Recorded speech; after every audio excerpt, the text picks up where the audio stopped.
Hey, how's everybody doing today? This is Sean, and I wanted to show you I save cards when I go out and buy cards. Like every year, the cards come out. Like, say for instance, basketball, football, whatever.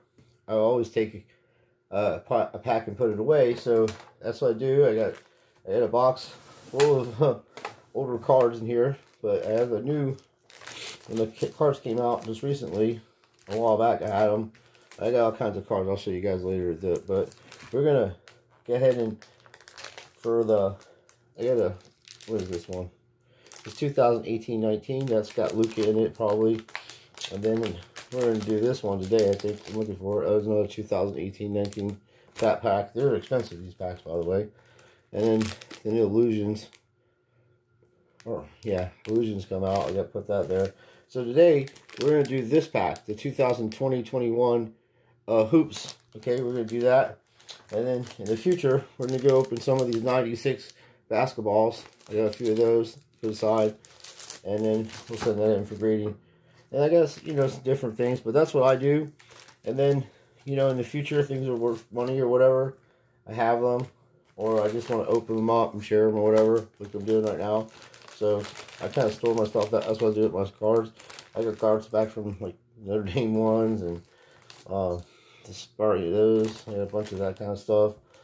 Maybe I got cards from like that stuff when I was a kid or whatever, and you know, stuff like that. And then also baseball. You know, like a bunch of baseball cards in there, different years. A little Babe Ruth, and then this year. So. And then the whole USA team, you know, all in there, both of these. And then these cards here, like I just showed you, and then I have some really old ones too that I have here. There's got two boxes, never been opened. This is from Kmart. They're Superstar ones. It's got Will Clark, Ryan Sandberg, Howard Johnson, Ozzie Smith, Tony Gwynn, Kevin Mitchell, Jerome Walden, Craig Biggio. You get it. I mean, just all Hall of Famers pretty much. For McGuire's on here as a rookie card. Tony Lasorda and Roger Craig are the two managers that are featured on here, and it is from, I think, 90 maybe. Yeah, 1990 tops. So that's pretty cool. That's most of them at the end of their career, and Tony Gwynn was in the middle of his career. So, and then I got some wrestling ones and stuff. So, and then you know. When I open galleries, fill up a bunch of them. I got 2019 in them. And then I got Star Wars cards I haven't opened up from 2013, I think. And then this Godzilla movie ones. And they're probably expensive, some of this stuff. But I just, like I say, I just store it in here. And then times come when there's people out there gouging the cards and stuff. I have cards saved. And most of these people that are... The reason why the cards and stuff are going up, and I was making videos of it, and people were like trying to troll me and say, "Oh, you know, you're just mad because you didn't get there, you know, fast enough to get the cards off the shelf." No, I'm not mad about that. I'm not mad about that at all. I'm mad that you people that did all that stuff and still doing it has brought so much attention that the stock market is now into sports collection. So those days of you putting sets together are pretty much finished. You're not going to be able to do that unless you shit tons of money. And then, you know, most people will send the cards out to get graded. So what I do, anyway, might be an autograph. And the reason why I'm wearing gloves is there are all refractors and stuff in here. I see people mishandling these cards all the time. And then when they send them in to get graded, they're like, "Oh, it should have been a 10. I didn't see nothing wrong with it." Well, you put your nasty, filthy fingers all over the top of the card, first of all. You didn't put no penny sleeves on them when they come out of the thing. And, you know, just to save time, you want to get penny sleeves too. And things are going up. Like, because of these people, these bandits, I call them retail bandits, even the people that work at the stores are in on this grift. And it has become a grift. Sports cards, as we know it, collecting is finished. There's no more, the hobby is not for that. I mean, there's going to be a few you might be able to collect, and the people that's been collecting for a while already have things. So, and with the prices going up as much as they are, people will start selling stuff off and going after other things. So anyway, I cut the top of them off because they're just easier to deal with, and you don't want to mess the corners up. And the way these packs are, they're not very good. But last year, I got some J. Morant stuff, and I got a purple refractor one, or purple variation one. I'll show it to you before the end of this video. I like the way they do these cards. I would put a set together. But these, like I said, the bandits are taking these packs that you buy for $5 and selling for $60, $55 a piece, $30 a piece on the internet. And it brought attention. And now eBay is charging more money to sports cards. And PSA has gone up on sports cards. HGA is expensive. GMA has gone up. Every person in the hobby has increased the price of these cards. You can't even go to Target or anything and just buy a box of cards to open up because the retail bandits, 5, 7, 8 of them at a time, put their money together, go in and buy everything off the shelf. They're scumbags. When I see them, I tell them they're scumbags. So there's no, well, we got a silver card in it, I can see that. So anyway, first one, pretty badass. I like the way they did them. Corners don't look bad on this one. My man Anthony, can you sleeve on him? Kemba Walker, he's a good player. These are cool. I like the way they did these cards. I always put the sets together. Like I said, those days of putting sets together are pretty much finished. Pretty much finished. You're going to cost you hundreds and hundreds of dollars, and even close to thousands of dollars to put a $50 set together. And then these criminals are gotten into hockey and stuff too. They're trying to get that going, but they don't know nothing about hockey. You have to know about hockey to invest in hockey. It ain't like any other sport. Okay, there are guys that are being sold right now on the internet for dirt cheap money, and they're sure Hall of Fame players. And it's besides Austin Matthews or Connor McDavid or any of them, people overlook other great players. And you have to know talent. I called Austin Matthews out before the guy was even drafted. I just knew how good he was. Anyway, this is really cool. Second year card, I believe. No, he's been in the league for a minute. Hunter is the other fellow too. This dude's the second year guy. Philly's got a little defense with this fellow. I was watching him. He's a good defensive player. Yeah, second year card there. So I gave him some props, put him to the side. And Collins. Portland, I don't know about that team. Oh, there's my man here, second year card. He don't really, people are sleeping on this fella. Tyler Hero, second year card. Jamal Murray, nice. Yeah, his rookie cards. Kevin Love. He reminds, I don't know, he's a good player, but I don't know. Yeah. Just think he reminds me of some of these older players that were just big body people that had jump shot. I mean, but when it comes physical times and athleticism, he gets eaten up pretty badly at times. These are cool, man. Second year card are nice. I'm trying to find a Luka or something, man. Besides the, oh, look at this purple variation card that's coming up. Sorry. I like that. See, I have this card. I have a similar card to this variation card, and I'll show it to you after the videos, or like after I do these cards here. This card right here with Jay Moran on it, his rookie card. So this definitely, look, this is why. These corners, man, it will get you, and the edges when you get them graded. So these dudes are just chucking the cards in there, opening them up. Then they're looking for LeBron refractors and all this, you know, all that other stuff. And there's other people in there that you want to look for too. Look at this, 76ers. My man, Allen Iverson, back in the day. I got a nice Allen Iverson rookie auto. I like that one. James Harden.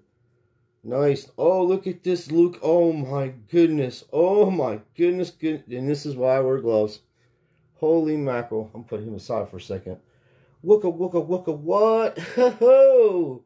Say it isn't so. Say it isn't so. Look at that, man. That is badass. These cards right here, sometimes they're more expensive than the actual optics. that come in the series like this. So like if you was to get Don Ross, and then you have the Don Ross optics. Well, the Don Ross has a laser of cards in there and inserts, special inserts, and they're very expensive. This my friend is a good. I'll take any type of Lucas like this all day long. Vanity place, not numbered. It's number 10, so if you was to put the set together, you're going to need that card anyway. So then no, I picked the wrong cards. I was like, whoa, whoa, whoa. Say it isn't so.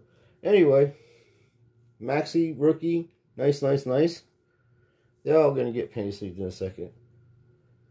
Desmond Bain, rookie. I like this variation. I don't know if it's variation, but I just like the colors in it. Look at that. Matches the uniform. Sort of like with, now this is something you probably would send in to HGA. They'll match the uniform or match the card. That would look sharp, and that's making them different. I'm going to put that right there for a second. And then we have a nice Ramsey one. See the back, under the background? I would put this whole set together. It's pretty cool, like I say. This is pretty cool. Rookie 2. These are good players. All the ones we've gotten so far are really good players, in my opinion. Like Okoroor. But for this pack right there, $5, and you get 3 good inserts and a variation. And I got 1, 2, 3, 4, 5 rookies, a variation, an insert, and like 3 good inserts for $5. If you're flipping them, it's pretty good. But my suggestion, I know it costs money, and this is what happened to. This is why I get not upset, but this is what's the problem is. See, you could take these cards and send them in to HGA or some of the other companies that are mid-grade, or even one of the high-end companies. When you pull like a rookie of this or out, or a super good player, and it's numbered or short, and you send that in a PSA and wait 100 years to get it back or whatever, because you're not going to sell it, you're just going to hold on to it. That's the kind of stuff you want to do. But since the retail bandits had gone out there and just bought everything off the shelf, went on eBay, running amok on there, charging $40-50 for a $5 pack of cards, and the stock market people are like, what the hell's going on here? This company made $2.3 trillion. Okay, let me put this in perspective. If you was to make $100 a second, it would take you over 37,000 years to make $1 trillion. Fact check me. So, for a company in a short period of time to make that kind of money in revenue is going to bring attention. And it's just spread out. It's spread out for so long that no one got on to what was actually like people could actually sell the cards, go have them graded for $7-8. People would know what condition they were in.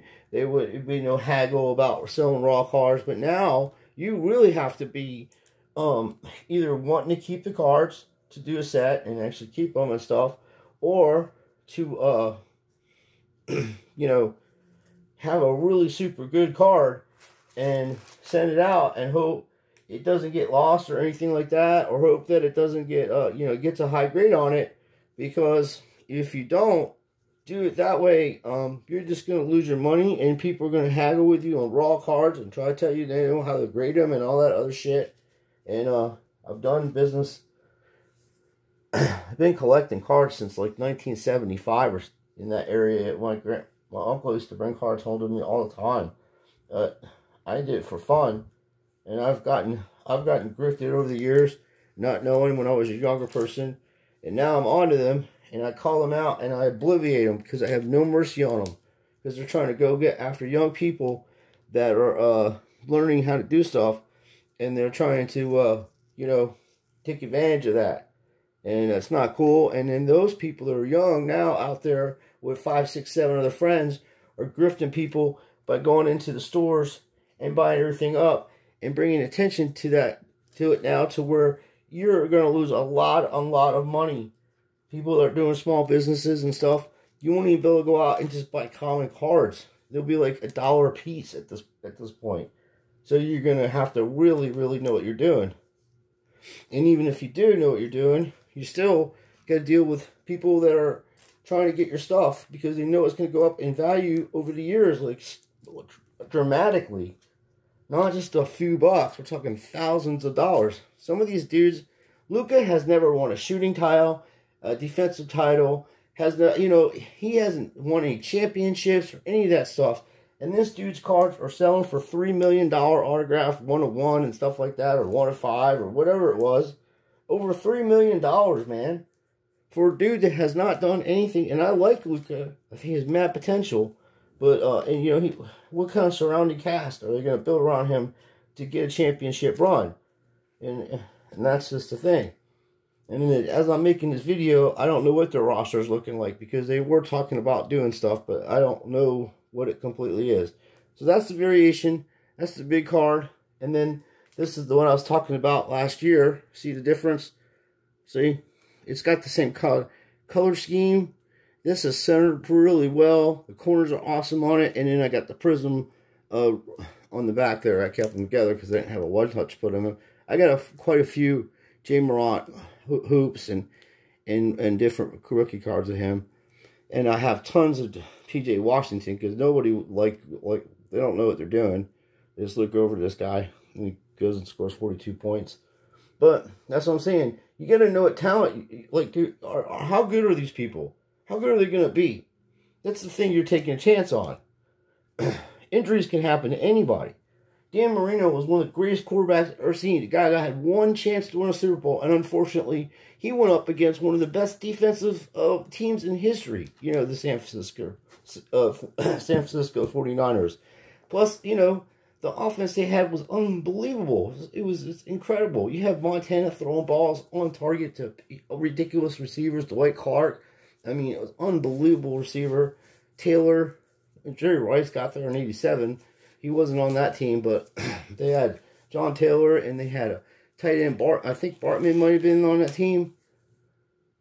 They had a badass tight end. I forget his name, but Dwight Clark was on that team, and he made the, you know, the awesome catch to put him in the Super Bowl against the Cowboys. So, and then, you know, Marino broke every record, but never went to another Super Bowl. Then you got Tom Brady, that really wasn't that good in college, according to what people were saying. But I watched college, and I knew who he was. And then, you know, with the NFL being rigged and stuff like that, I just went along with it, and I've been buying Tom Brady stuff for a long time. I'm not a fan of his sports choices, you know. I'm a Notre Dame guy. I like Tom Brady as a person, probably, you know, because I think he's not a bad person. But I don't know if I could watch a Notre Dame Michigan game with that guy. It would be pretty brutal. I'm not cursing or anything like that, but I have a lot of historical knowledge about those two teams playing each other. So anyway, it'd be fun talk. But this is a pretty good product. But it's just like I'm saying, because of the breakers and all those people going out and jacking the price of cards up, it's going to be very, very difficult to build any set in the future. Any set. Baseball, football, hockey, you name it. They're going to be all over. It'll be very expensive. It's going to be like books that are rare. And people that put sets together and people that collect these cards and like them and stuff, besides the monetary value, they're like, it's like a historical type thing where you're preserving history and it shows parts of history and is captured. But at the end of the day, this is just a dude on a piece of cardboard, okay? This is people on cardboard. That's all it is. You can hype it up all you want. There might be 1 of 1 or 2 of 2 or 1 in 3 million. We don't even know how many cards are graded by Zion. How many cards are J. Morant. We don't know any of that. Because PSA takes so long to grade your cards because they don't release that card that way. They'll lose money. They have to wait for the card to drop down so they can buy it themselves too. It's a huge, huge grift. Huge grift. There's no way you're going to tell me you cannot grade a card in a month. This dude from GMA has got probably, you know, I've never been there, but I'm sure PSA's facility is gargantuous. They have one in Japan. They have one, I mean, they have facilities, okay? This dude can pop out your cards in a week. Literally 7 days. As soon as he gets it, you get it back in 7 days. Every time. 100%er. 100% on the dime. Customer service, call the dude. He answers the phone. PSA, dude, I've seen videos of these people mangling expensive cars. The one dude was in tears. I forget his name. I made a comment on it. I was like, dude, I'm sorry. They lost his card, man. Dude, it was an expensive card. It was like an Allen Iverson or some ridiculous autograph card. Like, it was a big card. It's a big card. It's a gargantuous one. A monster. Lost the shit in the mail. You know? Then he gets one, and it's not even his card. I seen one where the guy didn't even get his right card back. Then when they sent his card back, they damaged his card. And said it was a miscut. Then one guy said, he sent it in, they said it was a miscut. And he opened the damn card on thing and sent it out and packaged it right on camera. You know what I mean? Nobody's trimming modern cars. You're an asshole, okay, if you do that. Any type of trimming, unless you tell the customer, hey, I trimmed it. It's trimmed, you know, because it was looking mangling and I didn't like it. That's why people used to do that. But, Edward Scissorhands, Mastro Scissorhands, Bill Scissorhands, Mastro, that's what I call them. We'll trim everything, you know, and just pop them out and put them in a PSA container, bang, boom, boom, boom, $1 million here, 100,000 there, $3 million there. Who the hell knows? Cards moving around in the containers, you know, because they're poorly made, you know. Like, this ain't really high quality, probably. It'll probably move around in any container. It's probably not real high quality material they used on it. It may be. I mean, it's Hoops. Hoops usually does a good job. But there's other cards out there like Score or something like that. They're lower end stuff, you know? They're lower end stuff. That's what I'm talking about, really. Because you get hobby boxes and stuff. That's a whole different ballgame. That's where you get the high-end stuff. That's where you get numbered cards. Stuff like that. Oh, I'm making a mess. This is very difficult, this thing here. I got to sort it out differently. But anyway, the point I'm making is that these cards, good thing I got it in one touch, they do move around. Not in one touch, they don't. They just stay right there. I've sent cards in with one touches and got my one touches back, and they've come back tens. And I already know in moralities, like this is a Paul Pierce rookie card. I already know that it's going to come back at 8.5 because that's how I got it out of the pack. Can't be helped. You know what I mean? But that's the kind of stuff you get. This is a medallion card. It's a really short print. One of his rarest, one of the rarest rookie cards. Flair Ultra, gold, solid gold medallion. It's a pretty badass rookie card. Well, anyway, that's the kind of stuff people will really want in the future. Allen Iverson rookie card, stuff like that. I got a badass autograph card of him too, but they want this stuff, you know, because this is gem. I'm having this is the container when I want it. I put it in here. That's what they used to look like. These little thin things, you snap them in, put a penny sleeve in front of them. But I don't mess around with it, you know. It's perfect. It probably come back at 8.5, maybe a 9. There's not really anything. I only saw one corner. It's centered pretty well. It is Allen Iverson, one of the best. Anyway, and then I have other packs of stuff that I just thought were cool, and I never opened them up, you know. And you get this, and I think you can get these. Where did I see them? Oh, I got some at the flea market. Is what it was. There was one place that had old baseball cards. I can't remember. Next time I make a video or remember it, I will tell you. So anyway, let me know what you think about this product. And unfortunately, like I said, it's going to be very difficult to put cards together unless people come together in a community and do trades or something like that. And that's the only way you can stop these grifters. And I wouldn't buy no boxes off the internet. And if you see people doing that, say, thanks, dude. Thanks for ruining a hobby. You know what I mean? Because that's what they did. It ain't a hobby no more. It's a huge grift. The stock market is going to be making trillions of dollars off of this stuff. And it's a fact. And that's cool. Whatever. You know, I got stuff. You know what I mean? I ain't worried about it. This kind of stuff be cool to get graded. It's very cool. I'd say come back to 10. There's nothing wrong with it. I just pulled it out of the pack. Even though the pack was kind of maybe a 9. No. Thought the corner was messed up. It was actually a penny sleeve. But no. There's nothing. Card is nice. Very cool. People collect this guy, and he probably is the person to collect if they build a team around him, you know. So anyway, let me know what you think about this product. Let me know what you think about a bunch of these grifters ruining our hobby. And so Please like and subscribe, and leave a comment. Thanks.